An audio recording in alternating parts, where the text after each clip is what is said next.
bom estar aqui, galera. Prazer imenso, de verdade. Estava morrendo de saudade, muitos de vocês aqui. Uma puta de uma responsabilidade estar aqui na frente de vocês, porque muitos daqueles que são meus exemplos, os caras que são as pessoas na qual eu me espelho, estão aqui hoje, me ajudaram, vêm me ajudando no meu crescimento profissional. E eu cresci nesse ambiente, nessas talks, vendo vocês, ouvindo vocês, compartilhando as coisas com vocês. E eu espero ter algo para compartilhar com vocês que seja útil para vocês. Bom, não chora, não chora. Bom, vou falar sobre o Splitter. É um approach que eu estou pesquisando, que é para dificultar ataques de correlação e análise de tráfego dentro da rede Tor, tá? E eu queria começar com duas perguntas bem simples. Tem alguém da ABIN aqui? NSA? Ok. Bom, eu queria fazer um negócio um pouco diferente, enquanto eu vou falando. Eu quero já começar com uma demo, que é para vocês entenderem como que a ferramenta se inicia, tá? Então, basicamente, você vai chamar... Isso aqui é só para provar que eu gravei hoje. O meu time zone ele está um pouco errado, porque eu estou no time zone da Polônia. Então, basicamente, você chama a ferramenta, define o número de instâncias do Tor que você quer por país e o número de país. Calma que daqui a pouco vocês vão entender isso tudo, tá? E a ferramenta, aí você define qual entry-node, qual node do Tor que você quer forçar. Nesse caso, eu estou forçando o entry node. Daqui a pouquinho a gente vai falar disso, só para vocês entenderem. Assim que a ferramenta ela spawna as instâncias do Tor, então aqui você tem o número de países que eu selecionei, foram 15 países, 2 instâncias por país, tá? No caso, eu tenho um total de 30 instâncias do Tor rodando. E essa ferramenta, eu estou utilizando o HAProxy. O HAProxy tem uma interface web que você pode monitorar como que está o estado das suas instâncias, tá? Então, basta você copiar, joga no teu browser. Primeiro, eu estou mostrando ali que eu não estou utilizando o Tor. Depois, eu vou setar o browser para o Tor. Aí, você coloca o seu usuário, você não precisa rodar isso como root. Copia a senha, ele gera uma senha randômica.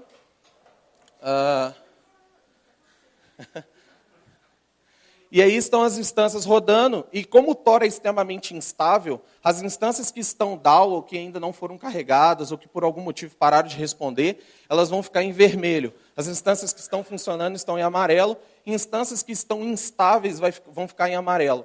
Uma vez que a tool detectou que uma instância do Tor ela não está funcionando, ele baixa ela, por quê?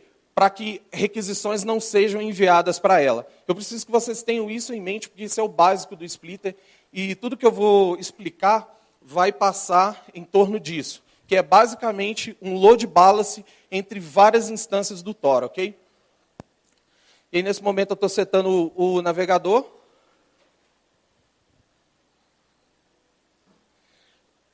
Detalhe que, como eu faço um load balance entre várias instâncias, cada instância está amarrada em um país diferente. Então, para cada requisição que eu enviar, ou cada TCP stream que eu enviar, ele vai ser estabelecido usando uma sequência quase única, por não se dizer única, de uma combinação de entry node, middle node e exit node do Tor. Isso por quê? Para reduzir as chances de que eu reutilize um relay do Tor adulterado. E por que isso? Porque nós vamos falar de técnicas de de-anonimização. E as técnicas de de-anonimização, basicamente, os caras estão adulterando um monte de relay do Tor para identificar quem é que está utilizando o Tor. Então, quando você acha que você hoje, você está rodando lá o seu Tor browser, que você está seguro, que você está anônimo, de fato você não está. E eu vou provar por quê, eu vou mostrar para vocês por que disso, tá? Como um plus, agora vocês vão ser capazes de rodar, de acessar vídeo no YouTube. Aqui eu só estou provando que eu ainda estou no Tor. Então agora vocês vão conseguir acessar vídeos e consumir mídia via Tor em alta definição. Por quê? O load balance entre várias instâncias dividiu essa carga, e eu faço um tuning agressivo nas instâncias do Tor, antes dele criar o circuito, para que eu tenha uma resposta rápida. Porque o problema do Tor, todo mundo sabe que o Tor é lento. Aliás, está melhorando bastante. Está melhorando muito, mas, no geral, alguém aqui já tentou fazer um dump via Tor? Ninguém levanta a mão, né? Só tem white hat nessa porra. Eu sei o que vocês fizeram no verão passado. Então, assim, aqui você vai ver, esse vídeo ele só estava disponível em 720p. E olha aqui embaixo a velocidade que isso está sendo carregado. Tá? Então, ou seja, ele está fazendo o load ali e vai embora. E ali em cima, vocês verem, eu habilitei as estatísticas para nerds. Então, você vê que esse vídeo está realmente em 720p. Tá? E aí, o vídeo já fez o load, já carregou. Então, não vai ter mais delay disso. E aí eu mostro um segundo vídeo, só que esse em 1080p. Eu fiz testes, eu moro na Europa, e a internet lá, no geral, é bem rápida. Então, eu fiz testes e eu consegui, dependendo do estado do link, quase assistir em 4K. Foi uma antes de 4K. Então, assim, isso vai depender do número de instâncias que você vai colocar e, mais ainda, de quais países você vai selecionar para compor a sua lista de países que você vai utilizar dentro do splitter, ok? Então, o que eu fiz, basicamente, nessa versão que já está disponível no GitHub, eu fiz uma análise dos países com as melhores taxas em relação ao número de máquinas, etc., e questão de banda também, e já deixei. Tem uma seleção de 32 países, só que tem um país nesse meio aí, dessa versão que está no GitHub, que eu vou recomendar vocês tirarem. E eu vou mostrar isso aqui na palestra e vocês vão entender por que eu vou falar que é para tirar esse país, que não é para utilizar. Vocês vão entender mais para frente. Então, vocês viram aí, o vídeo carregou em 1080p via Tor. Eu não sei se alguém aqui já usou Tor no passado, mas isso aqui, até pouco tempo, era algo, por assim dizer, quase que impossível. Concordam? Ok, então vamos começar. Era meu sonho fazer isso, mano. Fazer uma palestra de trás para frente. Mostrar primeiro a demo e depois... Mas tem mais demo, calma, tem mais demo. Um pouco sobre mim. Eu sou membro do DC Labs, eu não sei se alguém aqui já ouviu falar do DC Labs.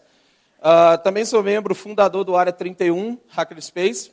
Atualmente estou trabalhando na EPAM, é uma empresa russa, mas eu estou fixado na Polônia. Algumas empresas pelas quais eu já trabalhei, eu já fiz serviços relacionados, algumas palestras que eu já tive a honra de participar, e é isso, não tem nada muito importante sobre mim, não. Vamos lá. Bom, a motivação, aqui é a nossa agenda, a minha motivação para isso, né? Por que eu decidi entrar nessa pesquisa? Foram quase 5 meses de pesquisa, foi muito corrido, porque eu queria terminar esse paper a tempo para estar aqui falando para vocês, e fiquei até surpreso dessa merda ter sido aprovada. Então, assim, o básico do Tor, a anatomia dos ataques relacionados à rede Tor, que são ataques de de-anonimização, para a gente entender um pouco sobre como que essas técnicas de de-anonimização geralmente funcionam. Alguns pontos fracos dessas técnicas de de-anonimização que eu consegui mapear, e são os pontos fracos que o splitter vai tentar explorar, por assim dizer, para tentar quebrar a correlação. E a gente vai entender o porquê que é importante você quebrar a correlação. O splitter em si e etc. Ok. Bom, motivação. Privacidade é só um sonho, né? Todo mundo sonha que você tem privacidade, mas hoje o seu cliente de e-mail não te dá não é por padrão, não é trivial que você faça uma criptografia de um e-mail. Todo mundo está confiando no WhatsApp, Telegram, a porra toda, e manda nudes e manda o caramba, na esperança de que só aquela pessoa está vendo do outro lado. Uma coisa que eu aprendi sobre criptografia é básico. Quem controla a chave privada consegue abrir a mensagem. Ponto final. Se você não controla a chave privada, meu amigo, é difícil você garantir que só você está vendo aquilo. Então, eu gostaria, inclusive, de sugerir o Conversations como um opcional aí para quem precisa trocar mensagens sigilosas, ao invés de utilizar aí o WhatsApp e Telegram. Outra motivação. A rede Tor, no geral, era muito lenta. Ela tem muitos relés que são extremamente lentos. E, então, no momento que o seu circuito do Tor está sendo formado, se ele pegar um relay que está num país lento, tipo Índia, tipo Brasil, por exemplo, que tem um monte de relay lento, toda a sua conexão vai ser impactada. Então, por isso que no geral a galera fala, pô, mas o Tor é muito lento. Mas é por causa disso. Então, isso vai depender de qual instância que ele está, em qual país que ele acabou pegando. A gente tem uma quantidade absurda de técnicas de de-anonimização. Quando eu comecei a pesquisa, eu não imaginava tantas. Uma primeira que eu fui ver, inclusive eu até separei ela aqui, ela é de 2001 e de 2002, se eu não me engano. E a rede Tor, naquela época, ela era composta por 40 máquinas. E os caras adicionaram apenas 4 máquinas adulteradas, e os caras foram capazes de interceptar ou entrar no meio, né, fazer ali uma endemida, por assim dizer, de quase 34% de todos os circuitos que estavam sendo usados, apenas com 4 máquinas. Né? É lógico que hoje em dia... Tem alguém do Projeto Tor aqui? Não, ninguém? Hoje em dia a rede está muito maior, mas ainda assim, na mesma proporção que a rede Tor está crescendo, o número de relays adulterados também, a gente pode esperar que isso também está crescendo, porque hoje em dia é trivial, porque vocês acabam utilizando o Tor só na hora de fazer a merda. Ninguém utiliza o Tor o tempo todo. Então, assim, todo mundo sabe que se tem alguém utilizando o Tor, é algo muito ruim. É algo muito errado, por assim dizer, que está passando ali. Espero que isso mude depois do Splitter, de verdade. Porque agora vocês vão ter condições de utilizar o Tor para tudo. E utilizar de forma concisa. Então, aí vem o desafio de dificultar essa correlação, porque a gente vai ver que a grande maioria das técnicas, o ponto forte da técnica é a capacidade do adversário de correlacionar a informação que ele capturou. Ele capturou isso, seja no entry node ou no exit node, e ele vai precisar fazer a correlação. A correlação é uma palavra que vai aparecer muito nos papers, que aparece muito nos papers que eu analisei para criar isso aqui. Ok. Bom, o básico sobre o Tor, só para a gente nivelar um pouco. Alguém tem pointer que pode me prestar? Não? Tem? Você me presta, por favor? Então, assim,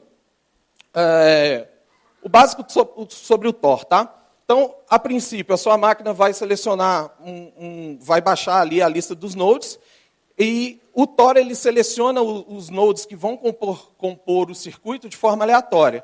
Então, basicamente, a sua máquina se conecta no entry node, o entry node está conectado no middle node e o middle node no exit node. A importância disso Vê aí, Sachel caiu, vê aí. Caiu aí, tá tranquilo então. Então, beleza. Então, aqui, você se conecta no entry node, tá? E a sua requisição, uma vez estabelecida essa conexão aqui, isso é uma curiosidade que às vezes o pessoal não entende isso. Uma vez que isso aqui foi estabelecido, que esse circuito foi estabelecido, essa conexão ela vai permanecer estabelecida, mesmo que você já não esteja mais conectado. Ela permanece durante um tempo aqui. Eu não lembro agora exatamente quanto tempo, mas por que ela permanece já estabelecida? Por quê? Para o próximo usuário que selecionar a mesma combinação de entry node, middle node e exit node, essa conexão já está estabelecida. Então, vai ser bem mais rápido para o próximo que vier estabelecer aquilo ali. E aí, outra coisa que é importante falar sobre isso aqui, é que a sua conexão ela vai permanecer no Tor durante 10 minutos. Guardem isso, é importante esse número. 10 minutos vai ser o tempo que esse circuito do Tor, por padrão, ele vai permanecer estabelecido. E por que 10 minutos é importante? Porque muitas técnicas de de-anonimização, elas dependem que você permaneça conectado, utilizando o mesmo TCP stream, por um determinado tempo. Porque eles precisam injetar uma pattern para te identificar no meio de tanta gente que está utilizando aquilo ali. Porque, no geral, não tem só você passando o dado aqui. Então, eles precisam saber quem é quem. E aí, eles vão injetar uma pattern, que nós vamos falar depois sobre isso, para saber te diferenciar. E aí, eles vão correlacionar. Daí, eles vão correlacionar o entry node com o exit node. Então, eles vão fazer uma correlação aqui. Essa correlação ela envolve característica do tráfego e, principalmente, tempo. Então, porque eles precisam analisar eles vão procurar pela pattern injetada, cada técnica tem a sua pattern, e vão olhar aqui o tempo, correlacionar o tempo para saber que é você e que não é outro usuário, porque outro usuário também pode ter sido infectado ou ter absorvido a pattern, e nós vamos entender isso depois. Está tranquilo, pessoal? Estamos juntos? Beleza. Então vamos lá. A importância aqui do Entry Node. Esse aqui, ele é sensível, e por que ele é um alvo muito alto das técnicas de anonimização? Porque é o primeiro no qual você se conecta. Então, se o cara ele adulterou isso aqui, ele sabe quem é você. E daí, o que acontece? Por isso que a gente fala para nunca conectar diretamente. Nunca conecte no Tor diretamente. Você sempre precisa fechar uma VPN para depois se conectar no Tor. Por quê? Se você conecta diretamente, você está expondo diretamente o teu IP. E se esse aqui está adulterado, você já se ferrou. Depois eles também, é bem comum, deles pegarem o exit node. Por quê? Daí eles vão saber para onde você está indo. E qual que é a importância do middle node? O middle node, basicamente a função dele é quebrar a correlação natural. O que eu falo de correlação natural? De qual site você está acessando. Por quê? Passou pelo middle node. Então, o entry node só conhece você e o middle node. O nó do meio só conhece o entry node e o exit node. O nó do meio não conhece você. E o exit node só conhece o seu destino e o nó do meio. Ou seja, o nó do meio, ele quebra a correlação natural disso aí. Tá tranquilo? Beleza. Agora a gente começa a falar um pouco sobre as técnicas. Pessoal, não tem como eu entrar em detalhes sobre elas. São muitas. Eu selecionei as 3 principais. Acho que eu vou falar só de 2, porque tem muita coisa para falar. E, basicamente, esse aqui é um dos papers mais antigos que tiveram. E você vai ver que a grande maioria das outras técnicas fazem referência a isso aqui. Tá? Basicamente, esses caras eles conseguiram identificar quem é, identificar em qual posição o relay adulterado deles está. E assim que eles percebem, olha, esse aqui está no entry node, esse aqui está no exit node. Beleza, a gente consegue correlacionar aqui e a gente vai conseguir saber o que esses caras estão navegando. E aqui foi aquela que eu falei. Eles adicionaram 4 máquinas maliciosas e foram capazes de correlacionar 34% dos 10 mil paths que foram gerados naquela época. Ou seja, 4 máquinas comprometeu praticamente 35% da rede Tor, naquela época. Então, vocês estão começando a entender o porquê que é interessante para essas agências de espionagem encher o Tor de relay adulterado, é por causa disso. Bom, a Practical Congestion Attack on Tor using long paths. Essa aqui foi interessante porque foi uma das primeiras que infectou o usuário. Então, a partir dessa aqui, começou aquela história, olha, não habilita o JavaScript quando você está usando o Tor. Mas por quê? Tem gente que não entende o porquê. Essa técnica aqui, quando o cara acessava e ele passava no exit node, ele fazia download de um JavaScript malicioso. Esse JavaScript malicioso, ele começava a mandar requisições para um servidor que o adversário controla. E daí o cara conseguia ter noções, porque muitas vezes eles tentam fazer isso aqui sair fora da rede Tor. Seja um leak de DNS, seja se você não configurou o firewall direito, a porra toda. Entendeu? Então é muito importante vocês pensarem no seguinte, se você decidiu trabalhar com Tor, você tem que saber que você precisa blindar 100%. Fazer só a metade não funciona. Essa aqui, a galera utilizou a latência. Eles fizeram vários testes de latência e, através da latência, pelo simples fato de fazer um relay do Tor ficar lento, a galera consegue saber e identificar a sua rota. E se a sua rota estiver passando por um relay que é adulterado deles, ótimo. Basta fazer a correlação e game over. Eles sabem quem é você, sabe para onde você está indo, sabe para onde o que você está acessando. Não vou entrar em detalhes. Pessoal, é sério, vocês precisam ler o paper. Não dá para entrar em profundidade nessas técnicas. Essa é a minha favorita. Por quê? Eles estavam aplicando correlação e análise estatística de tráfego, utilizando o protocolo da Cisco NetFlow a nível de router. Só que eu não estou falando do router da tua casa, eu estou falando do router da operadora. Estou falando a nível global, tipo, do país, tá ligado? Então, o que essa galera eles fizeram? Eles mapearam os relés do Tor, basicamente, e aí eles colocaram qual que é o roteador que está mais próximo do exit node. Beleza, é esse aqui. De quantos exit nodes do Tor a gente tem? Ah, tem esse. Beleza, vamos adulterar todos. Qual os outros roteadores que estão próximos do entry node? Então, esse. Então, eles adulteraram esses roteadores a nível global, e aí a gente tem esse cenário aqui. Você acessa um site lá, para ver sua pornografia de anão, comprar suas coisas ilegais, etc. Eu não sei para que vocês usam essa porra. Peguei pesado, né, mano? Foi mal, gente. Então, eles adulteram esse servidor e colocam um arquivo malicioso lá dentro. Quando você vai acessar esse servidor, sem que você queira, você vai fazer download desse arquivo. Características sobre esse arquivo. Ele pode ser uma imagem, ele pode ser um vídeo, ele pode ser qualquer coisa que seu browser vai fazer download automaticamente. Então, você não controla isso, porque o seu browser já vai baixar isso automaticamente. Daí, eles começam, não dá para ver aqui, porque a imagem está bem ruim, mas tem um zigue-zague aqui. E é a pattern que eles injetam. Tá? Eles criam um distúrbio no tráfego de rede para que eles consigam identificar esse distúrbio na hora que ele for voltar para a rede Tor, aqui, e eles correlacionam isso na hora que sair da rede Tor. Então, nesse caso aqui, eles não precisaram tocar na rede Tor. Eles não precisaram infectar nenhuma máquina, adulterar nenhuma máquina. Então, ainda que você consiga ter certeza que você não está utilizando um relé do Tor adulterado, a galera te pega. Ainda que você não estiver usando um relé do Tor adulterado, eles vão te pegar com isso aqui. E essa técnica é absurda, porque a galera conseguiu, está aqui, ó,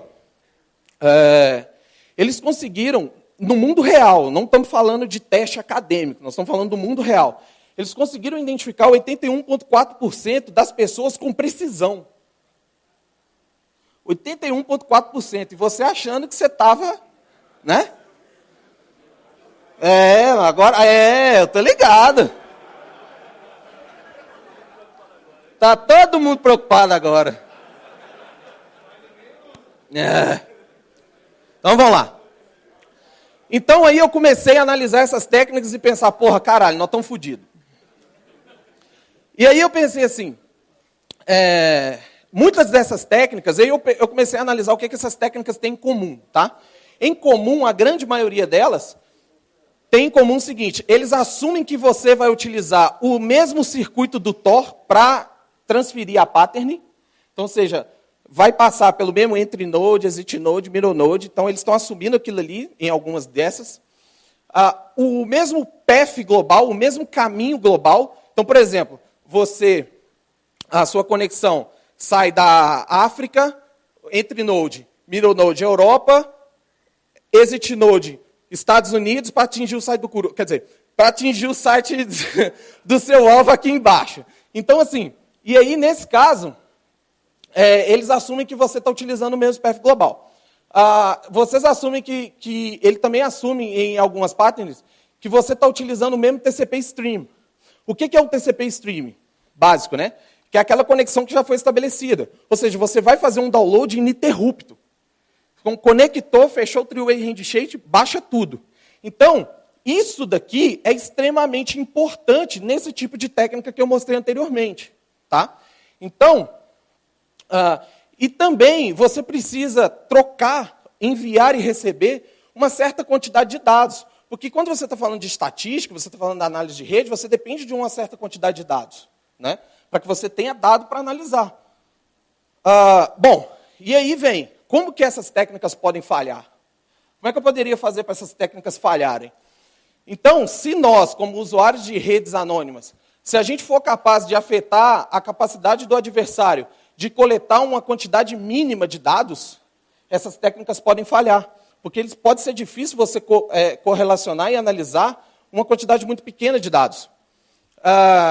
Se a gente for capaz de criar distúrbios relacionados ao tempo, por exemplo, se você está utilizando um nó adulterado, ainda que você troque para outro circuito, você forçou ali a troca do circuito, Na hora que você voltar a utilizar o mesmo circuito adulterado novamente, o cara vai continuar vendo os seus dados. Então, ele pode utilizar, quando você retornou, ele continua analisando os seus dados, ele junta isso tudo e assume, olha, esse cara aqui ele está acessando o site tal, comprou isso, fez aquilo, enviou essa requisição. Então, ou seja, ele vai conseguir montar ali um histórico daquilo que você fez.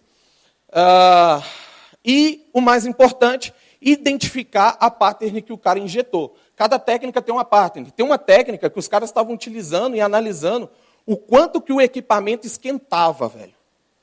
É absurdo. Os equipamentos da RedTop, tipo, o roteador, quanto que ele está esquentando, e os caras conseguem ver, através do quanto que ele esquentava, porque isso fazia com que a máquina respondesse mais ou menos lento. Coisa de louco, mano. É umas paradas que é sinistro. Vocês têm que ver os papers, sério mesmo. Então, vamos lá. Tá, e aí vem, né, o exploit. Porra, como é que a gente iria explorar esse negócio? Como é que a gente iria explorar essas supostas vulnerabilidades? Então, a gente precisa forçar um circuito diferente do Tor, diferente do TCP Stream anterior. Né? Então, para cada TCP Stream, para cada requisição que você fizer, a gente precisa fazer isso passar por um circuito do Tor diferente. Lembrando, circuito do Tor, entry node, middle node, exit node. Então, a gente precisa forçar um diferente para cada requisição.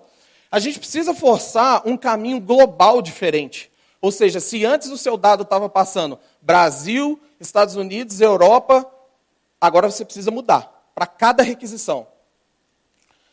Controlar ou criar um distúrbio no Tor em relação a tempo, para quando você iria utilizar o mesmo circuito novamente. Porque a geração de circuito ela é aleatória. Então, se agora você está utilizando um circuito adulterado, se você for só a troca, pode ser que você não esteja, mas daqui a pouco ele vai gerar de novo e você pode cair num adulterado de novo.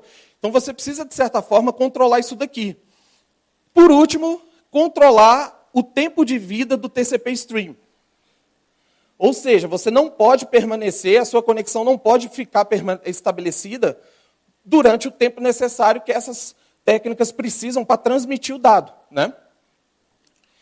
E aí eu vim com o splitter, que foi basicamente nessa ideia. Então, quem quiser fazer download, está aqui o paper, o source, e tem uma imagem do Docker pronta. Vamos lá, sério, tem muita coisa para falar. Então, assim, o splitter, ele vai forçar o Tor a trocar esse circuito toda hora. Por padrão, ele troca 10 minutos. Só que o que acontece? Dentro do contexto do splitter, ele troca a 10 segundos. Então, se ele iria trocar em 10 minutos, eu forço para 10 segundos. Por que 10 segundos? Porque 10 segundos é o tempo limite. Se você tentar trocar antes de 10 segundos, você vai ver essa mensagem de erro aqui no log do Tor. Tá? Então, a gente já está dentro do limite. E aí, o seu caminho, tá? O caminho que o TCP Stream, que o pacote vai percorrer, é basicamente esse. Ele entra no HAProxy, porque o splitter é uma solução que utiliza 3 ferramentas juntas. Tá? O HAProxy, que é um proxy de alta disponibilidade. Alguém já trabalhou com HAProxy aqui? Os manda infra aí, velho. O Privox, por que eu estou tendo que utilizar? Por que eu estou utilizando 2 proxies? Porque o HAProxy está conversando na camada 7, o Privox e o Tor, a instância do Tor, ele utiliza SOC. Então, a gente precisa fazer uma tradução da camada 7 para a camada 5 aqui. Então, o Privox faz esse nó do meio aqui. E daí sim, aí entra entre node, middle node, exit node e chega no destino. O caminho inverso, a resposta vai fazer o caminho inverso aqui. Beleza, você deve estar se perguntando, porra, como é que você vai controlar qual país que o Tor está utilizando? Basicamente, dentro do Tor, você tem um arquivo de configuração que você consegue definir qual entry node você vai utilizar. Deve estar uma merda para ver isso aí, né? Mas aqui em cima, eu estou definindo que apenas a Alemanha vai ser utilizada como entry node. Então, todos os circuitos que essa instância gerar, vai ser apenas a Alemanha como ponto de entrada. Como exit nodes, eu coloco qualquer país da minha lista de países que eu previamente estabeleci, exceto a Alemanha. Por quê? Porque aí eu forço o meu pacote, o fluxo TCP, ele fazer um caminho geográfico diferente. E, como exclude nodes, eu coloco todos os outros países. Todos os outros países que eu não quero usar. Isso vai forçar o Tor a tentar... Valeu. Isso vai ter... Eu não sei se fica pior para o irmão da câmera ali, mas deixa quieto. E eu não sei se... Perdi o que eu ia falar. Tá. Aí o Tor ele vai gerar os circuitos respeitando isso daqui, ok? Então vamos. Então isso aqui é uma visão geral de como que a coisa funciona. A requisição chega, o HA Proxy faz o load balance para uma dessas instâncias, tá? A instância está amarrada num país diferente. A próxima requisição pega outro país, a próxima requisição pega outro país. Lembrando, outro país, outro circuito, o que significa entre node diferente, middle node diferente, exit node diferente. Na medida do possível, claro. Tá. Essas instâncias aqui, eu controlo o tempo de vida dela. Lembra que a gente precisa controlar o TCP Stream? A gente precisa cortar o download, a gente não pode deixar que isso permaneça conectado durante tempo suficiente. Então, essas instâncias elas têm um tempo de vida, e basicamente o ciclo de vida delas é esse aqui. Baseado na lista de instâncias ativas, ele seleciona uma que não foi trocada previamente. Então, ele pega uma que ainda não foi trocada, seleciona um país randômico da sua lista, dos países que ainda não estão sendo utilizados, escreve o arquivo de configuração, tá? Escreveu o arquivo de configuração, ele starta a instância... Essa porra aqui está errada. Ele inicia a instância, tá? Ele inicia a instância do Tor, então o Tor vai começar a gerar os circuitos, etc. Ele vai forçar um novo circuito, que é aquele distúrbio de forçar um novo circuito ser gerado. E quando essa instância já foi usada por um período X de tempo, que vocês podem definir, ele mata essa instância e o ciclo recomeça. Tranquilo? Bom, o arquivo de configuração do HA Proxy fica assim. Ele coloca as instâncias do Tor em ordem aleatória. Por quê? Porque o HA Proxy, por padrão, ele utiliza o Round Robin. Então, o Round Robin, por si só, ele acaba gerando uma pattern. Tá? Uma pattern de qual sequência você vai enviar as requisições. Então, alguém que está observando o seu tráfego, ele pode assumir ele poderia assumir qual que é o próximo requisição, só que isso aqui vai ser randômico e dinâmico. Então, ele vai trocando esses países aqui. Eu também incluí um health check. E esse health check, vocês precisam ter cuidado com isso. Porque ele envia uma conexão para verificar se essa instância do Tor está resolvendo o nome e ela está realmente apta para ser utilizada. Tá? Então, uma vez que ele testou essa instância, se ela não estiver respondendo, ela é marcada como vermelho. E aqui você vai ver, porque é extremamente instável. Na hora que ela ficou vermelha, essa instância saiu do farm. E aí, a próxima requisição ela não vai tentar ser enviada para uma instância que está down, para algo que não está funcionando. E isso faz o splitter ser bom, faz ele ser rápido. Por causa que eu não envio requisição para algo que não está funcionando. Então, ficou um pouco melhor, mas, obviamente, tem melhores formas de ser feito isso aqui. Bom, e aí vai. Por que eu chamo isso de splitter network? Porque você consegue criar a sua rede do splitter. Você consegue distribuir isso globalmente de uma forma muito melhor e que vai dificultar ainda mais a correlação natural entre você e a rede Tor. Por quê? Você vai sempre se conectar em uma VPS que você comprou aí, eu não sei como você vai querer comprar isso aqui, no nome de quem, etc. Não sei, problema de vocês. Então você se conecta nisso aqui utilizando uma VPN, tá? Da escolha de vocês, eu iria recomendar aí o WariguArd. Tem alguém utilizando o WariguArd aqui? Boa, é rápido, né, mano? Você curtiu? Eu curti pra caralho também. Então, beleza. Aqui você se conecta na sua VPS como você quiser. O script do splitter vai estar rodando aqui. Então, não tem... a sua máquina ela não está se conectando no Tor. Não tem conexão Tor vindo para a sua máquina. Por que não? Porque a sua máquina está conectada num servidor de VPN pública, mano. Ou seja, e através desse servidor de VPN pública é que ele vai gerar a conexão com a rede Tor. Então, a conexão com a rede Tor acontece aqui, ó, e você está aqui. Então, ou seja, tem várias conexões aqui que quebram a correlação natural entre você e a rede Tor. Tranquilo? Então, você consegue escalar isso de forma global, colocando várias VPS aí, rodando o splitter, através do globo. E aí você usa um HA Proxy Master para se conectar nessas VPS que você tem.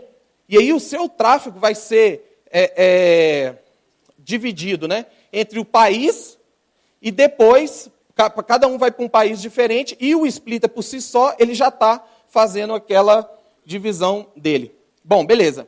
E aí eu fui tentar fazer uma prova de conceito, que foi basicamente isso aqui, ó. Eu declarei uma função que ela simplesmente vai mandar uma requisição para uma API dessas que mostra o IP. Caralho, cadê o negócio? Está aqui. Então, basicamente, ela envia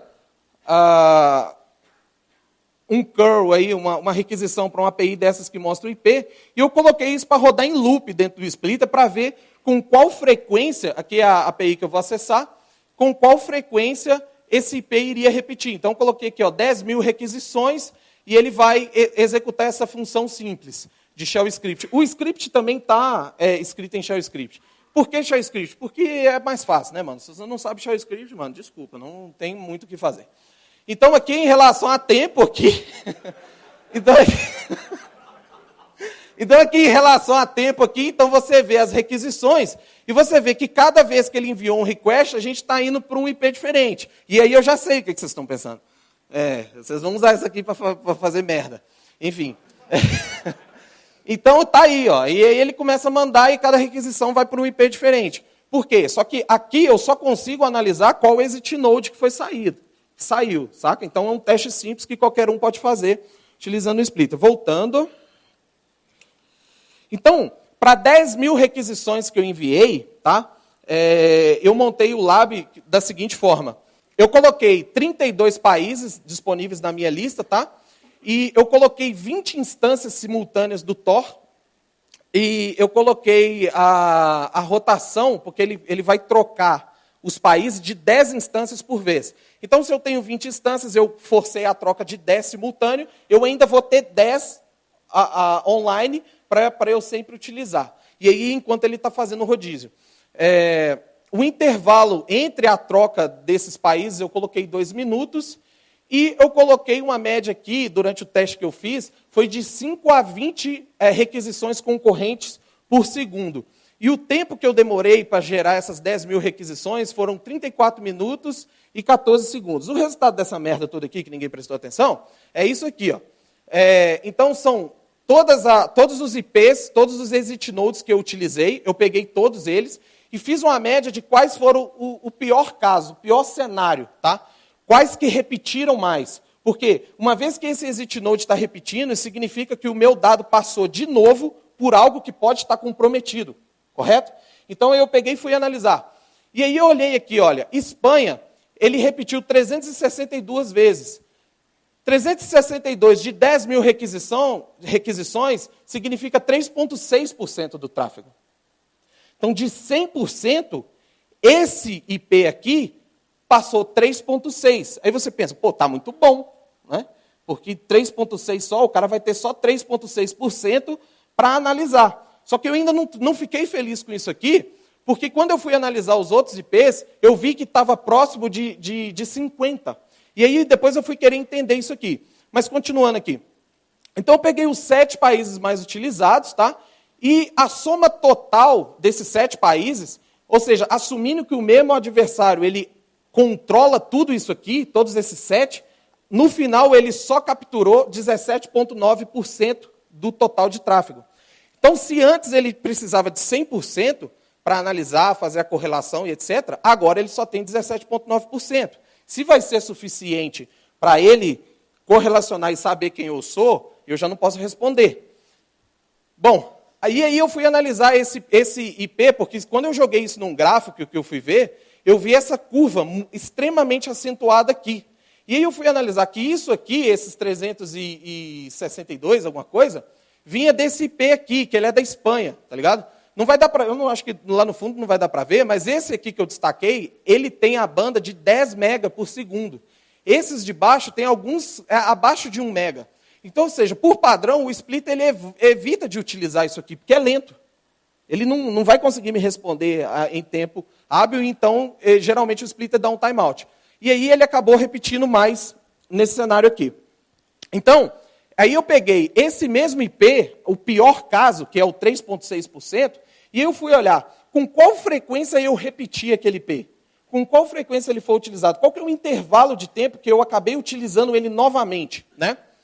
E aí eu olhei aqui, que eu vi que chegou aqui a 4 minutos, 5 minutos, e esse intervalo ele é randômico. Por quê? O splitter gera essa randomização de em qual tempo que ele vai matar o TCP streaming, em qual tempo que ele vai matar a instância. Por quê? Para evitar justamente criar uma pattern. Então, isso daqui, eu tenho esperanças de que isso aqui vai prejudicar ainda mais a correlação de tempo de quem foi capaz de capturar esses dados aqui. Em termos de estabilidade, cara, eu odeio esse tipo de palestra assim, que eu tenho que mostrar gráfico, essas coisas. Sério, estou me matando aqui. Porque eu prefiro fazer um negócio hands-on, saca? Quem já assistiu minhas palestras já tá ligado. Mas beleza, vamos lá, é acadêmico, né? Tem que seguir o fluxo. Então, aqui, para 10 mil requisições que eu enviei, uma média aqui de 70, vamos arredondar para 70. Deu, que porra é essa aqui? Ah, tá, deu erro 500, tá? Deu erro 500. Por que pode acontecer um erro 500? Simplesmente, ou a ponta de lá não respondeu, ou a instância do Tor foi morta no momento que a requisição, ela estava apta, no momento que eu mandei a requisição, o splitter foi lá e cortou. Então, pode dar vários erros isso aqui. 504, gateway timeout, por quê? É tudo muito dinâmico dentro do Tor, tem muita gente usando. Então, se num momento ela está boa, ela está rápida, várias pessoas podem iniciar uma conexão e aquilo ali se tornou lento. E aí vem um erro de timeout. Simples assim. Algumas considerações finais aqui, tá? Utilizar o Tor sem uma combinação de VPN mais VPS, para mim é suicídio. Porque, cara, não dá, velho. Quando vocês começarem a analisar os papers que eu coloquei na referência, vocês vão ver que está muito comprometido. Tipo, a galera, eles têm capacidade de encontrar vocês bem mais fácil. Então, só voltar um detalhe aqui que eu queria mostrar. Observe aqui, ó, tirando essa anomalia desse IP gigante que fez o gráfico subir, vocês podem notar que ficou aqui, ó, na média de 50 requisições. 50 requisições de 10 mil requisições, que foi o teste que eu fiz, significa 0,5%. Aí agora eu estou feliz. Então, isso daqui, senhoras e senhores, é a importância de você olhar quantos exit nodes aquele país tem, antes de você incluir aquele país na sua lista de países que o splitter vai utilizar.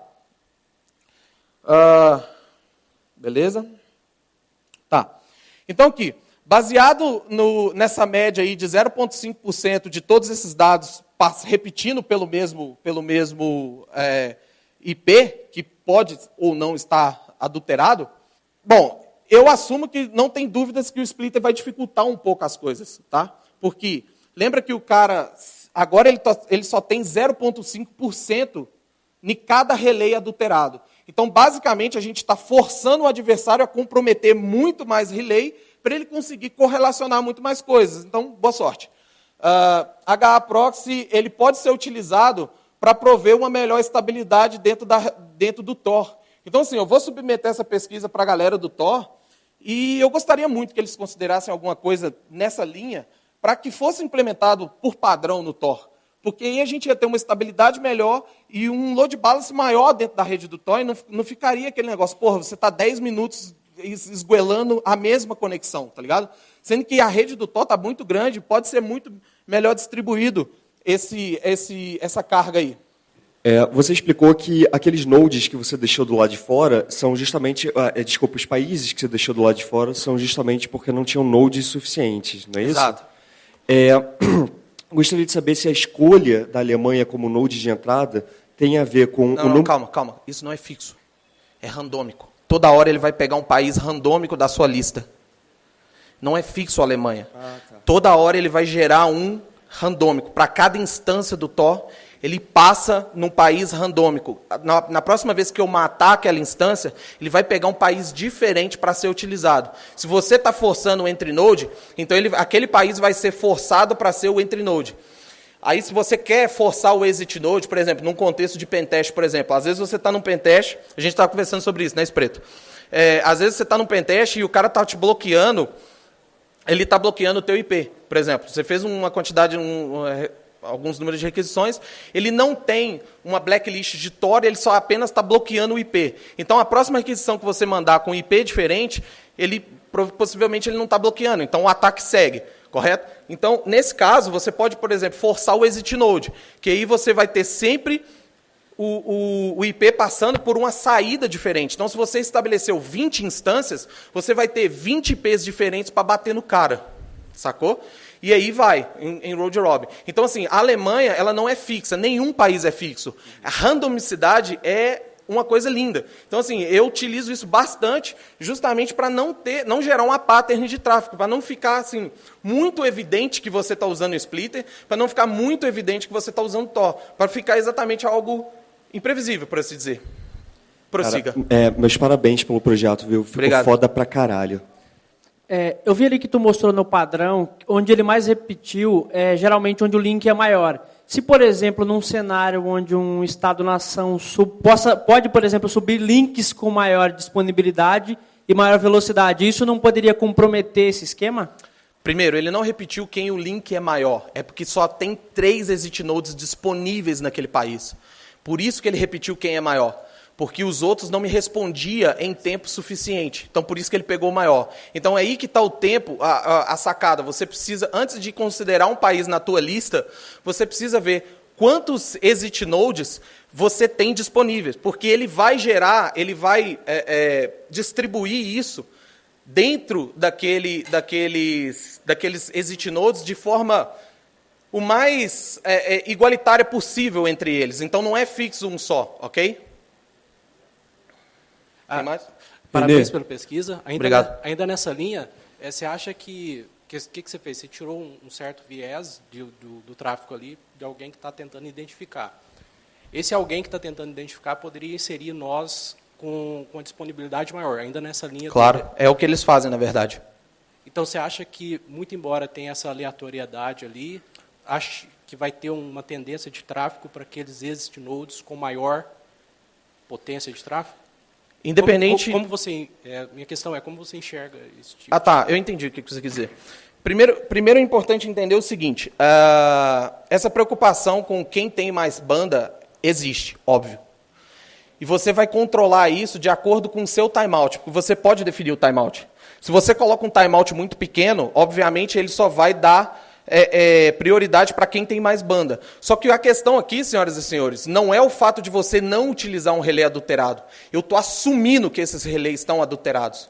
A questão aqui é não deixar que que o seu adversário colete dados o suficiente para conseguir criar uma correlação. Porque todas essas técnicas, ela tem uma margem de falso positivo, tá ligado? Ela tem uma margem de falso positivo. Tudo isso aqui que vocês estão vendo passando aqui enquanto a gente troca essa ideia, está passando pelo Tor. Então, vocês viram aqui que o site do Terra está carregando razoavelmente bem, e etc. Ficou claro isso para você? Tá? Então, assim, a questão de ter mais banda, ele vai sempre gerar tráfego e usar aleatório. Então, você pode definir qual que é a questão do timeout. Se você colocar um timeout muito pequeno, obviamente ele vai priorizar quem está respondendo mais rápido. Mas não necessariamente ele vai pegar o mesmo IP, porque o país ele só vai ficar disponível durante um determinado período de tempo que você define, que é o tempo de rotate do país. Então, aí você pode definir, eu quero trocar de país a cada 1 minuto. Beleza, você vai utilizar aqueles relés bons daquele país durante 1 minuto. Entendeu? Então, isso é importante, é a sacada de você controlar esse tempo. Sacou? Próxima. Quem? Parabéns pela pesquisa, muito Obrigado. legal.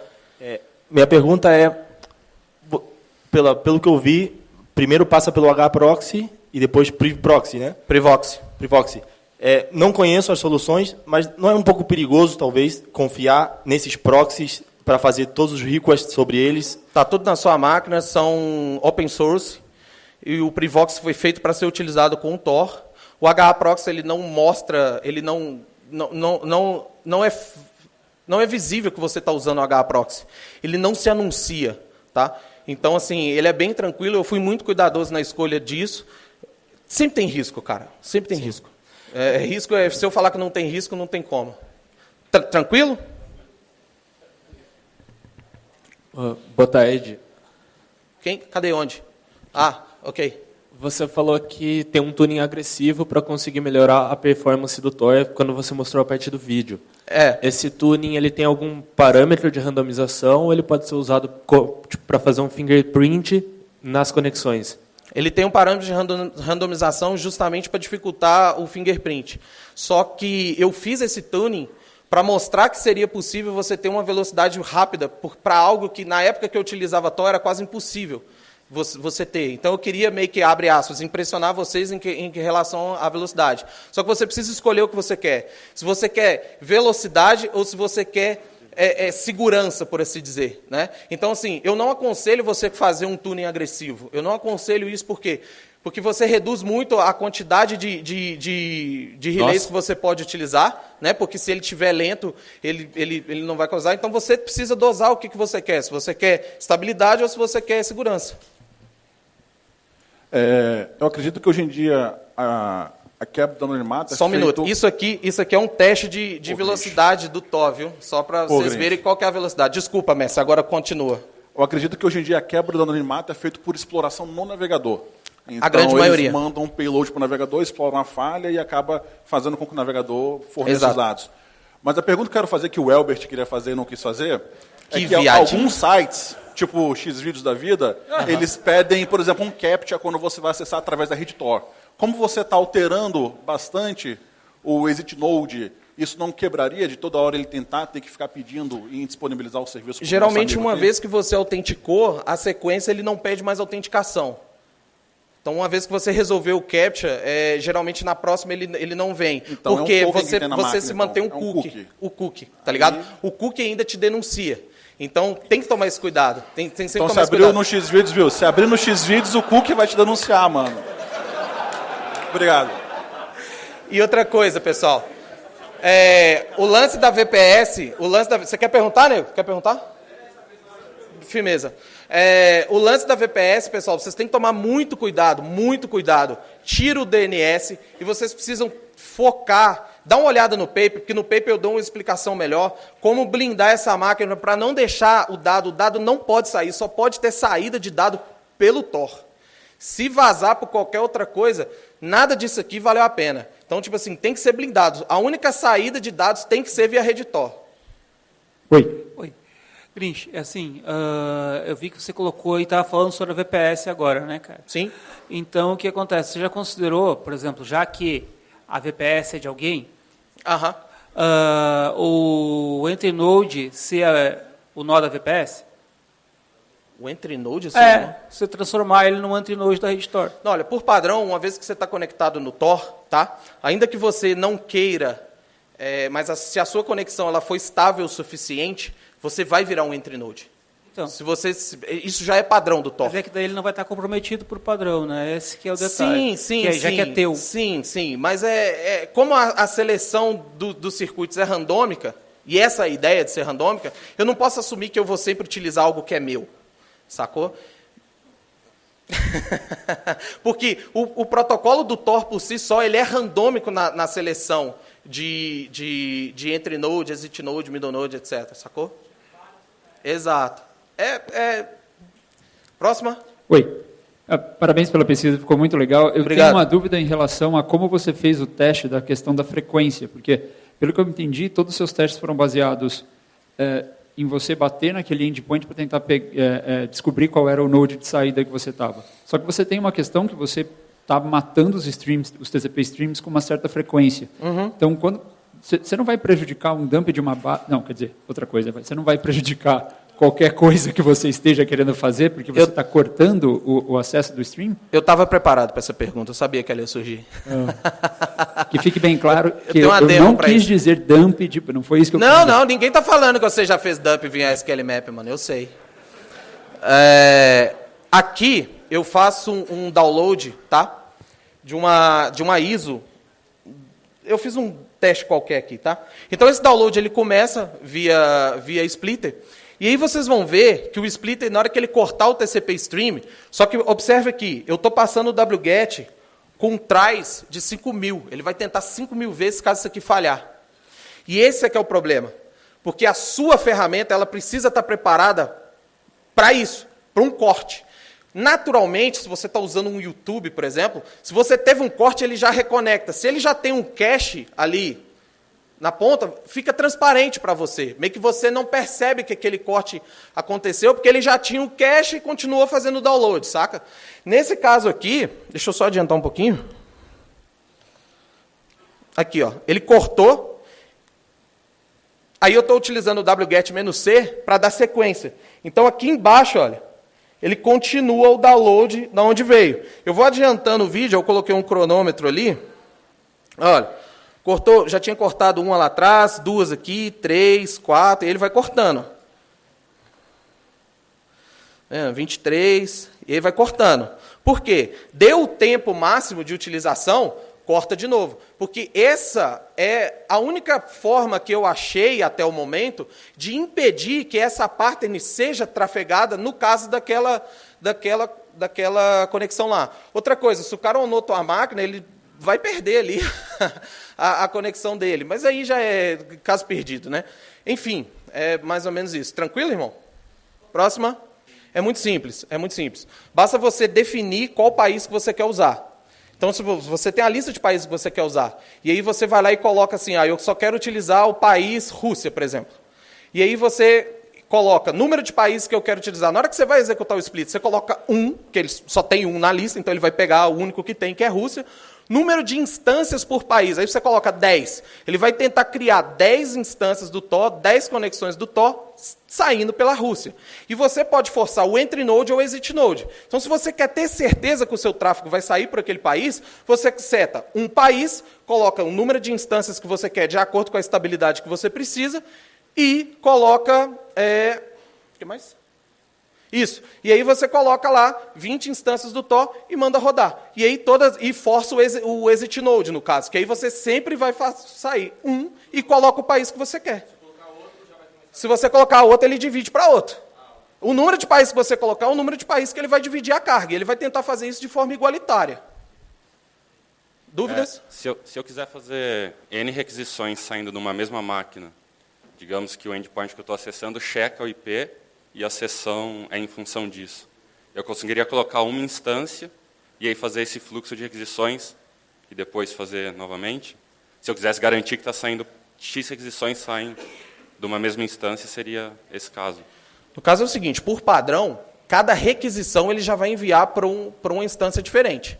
E aí, nesse caso, sim, você precisa colocar uma instância e aí seria uma única conexão. Você coloca um país e uma instância. Aí vai ser sempre por aquela instância. Por quê? Só tem uma. Não tem o que fazer load balance nesse caso. Eu conseguiria fazer N requisições com essa mesma instância, depois matar, começar uma outra. Exato. E aí mais N com uma outra. Exato. Mas aí o que ele vai fazer a randomização é do circuito. Porque o circuito ele continua gerando a cada 10 segundos. Mas aí você perdeu performance pra caralho, né? Você só tem uma, né, velho? Essa aqui vai ser a última. Rapidinho.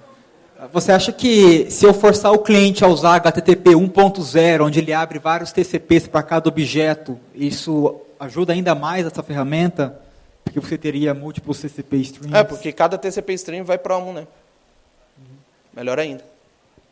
Fragmentação, eu ainda não testei fragmentação. Tem muita coisa que eu preciso testar ainda, galera.